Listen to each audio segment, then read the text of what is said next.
हम सब जानते हैं एक हफ्ते पहले सुप्रीम कोर्ट ने जजमेंट दिया था कि दिल्ली के अंदर अधिकारियों के ऊपर कंट्रोल, सरकारी अधिकारियों, सरकारी कर्मचारियों के ऊपर कंट्रोल दिल्ली की चुनी हुई सरकार का होगा। सुप्रीम कोर्ट ने यहाँ तक बोला था कि अगर किसी अफसर को ये पता है कि उसका मंत्री उसको उसका कुछ नहीं बिगाड़ सकता, तो वो अफसर मंत्री की क्यों सुनेगा। ये वो कोर्ट के ऑर्डर में लिखा है। तो इसीलिए कोई भी जिम्मेदार सरकार चलाने के लिए ये ज़रूरी है कि अफसरशाही और कर्मचारी जो हैं वो सीधे सीधे चुनी हुई सरकार के अंडर में आएँ। इसको कल इन्होंने 4 बजे कोर्ट बंद हुआ, 5 बजे और 10 बजे इन्होंने ऑर्डिनेंस पास करके उस कोर्ट के आदेश को पलट दिया। जिस दिन आदेश आया था उसके अगले दिन इन लोगों ने सोच लिया था कि ऑर्डिनेंस लाके इस आदेश को पलटना है, क्योंकि अगर हम सीक्वेंस ऑफ इवेंट्स देखें, जजमेंट आने के और उसको पलटने के बीच में 8 दिन है। पहले 3 दिन सेक्रेटरी सर्विसेज गायब हो गया, उसका फ़ोन ऑफ हो गया। 3 दिन के बाद सेक्रेटरी सर्विसेज निकलते हैं, कहते हैं मैं कोर्ट का ऑर्डर मानने को तैयार हूँ। तो चीफ सेक्रेटरी फिर बीच बीच में गायब हो जाते हैं और सिविल सर्विसेज बोर्ड की मीटिंग होने में 3 दिन लग जाते हैं।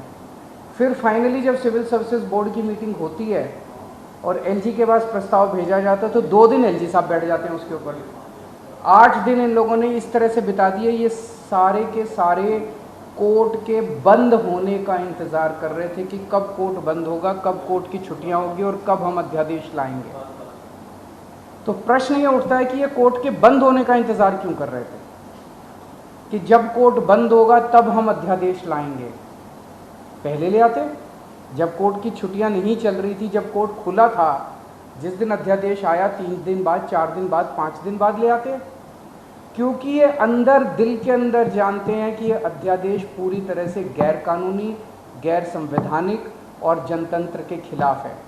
इन्हें पूरी तरह से पता था कि अगर सुप्रीम कोर्ट के खुले होते हुए अगर ये अध्यादेश ले आते और हम अगर अगले दिन इसको सुप्रीम कोर्ट में चुनौती देते तो सुप्रीम कोर्ट में ये 5 मिनट भी अध्यादेश टिकने वाला नहीं था।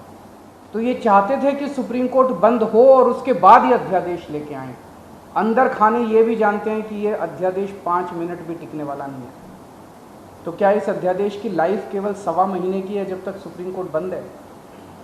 1 जुलाई को सुप्रीम कोर्ट खुलेगा, हम इसको चैलेंज करेंगे सुप्रीम कोर्ट के अंदर और फिर सुप्रीम कोर्ट, हम जानते हैं कि ये भी जानते हैं, अंदर खाने ये भी जानते हैं कि इस अध्यादेश का क्या होगा।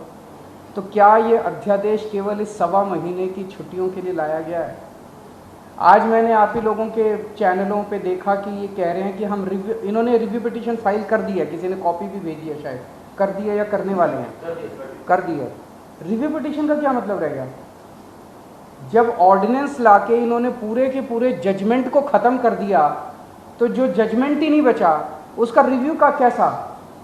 तो रिव्यू पिटीशन तो तभी मेंटेनेबल होगी जब अध्यादेश को वापस लिया जाएगा रिव्यू पिटीशन की हियरिंग के पहले। तो ये क्या ये इंडिकेशन है कि जैसे ही सुप्रीम कोर्ट खुलेगा इस अध्यादेश को वापस ले लिया जाएगा? नहीं तो रिव्यू पिटीशन का मतलब ही नहीं है।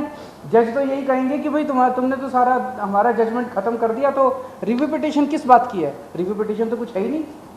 तो ऐसा लगता है कि ये केवल एक भद्दा मजाक किया गया है जनतंत्र के खिलाफ, देश के लोगों के साथ, दिल्ली के 2 करोड़ लोगों के साथ।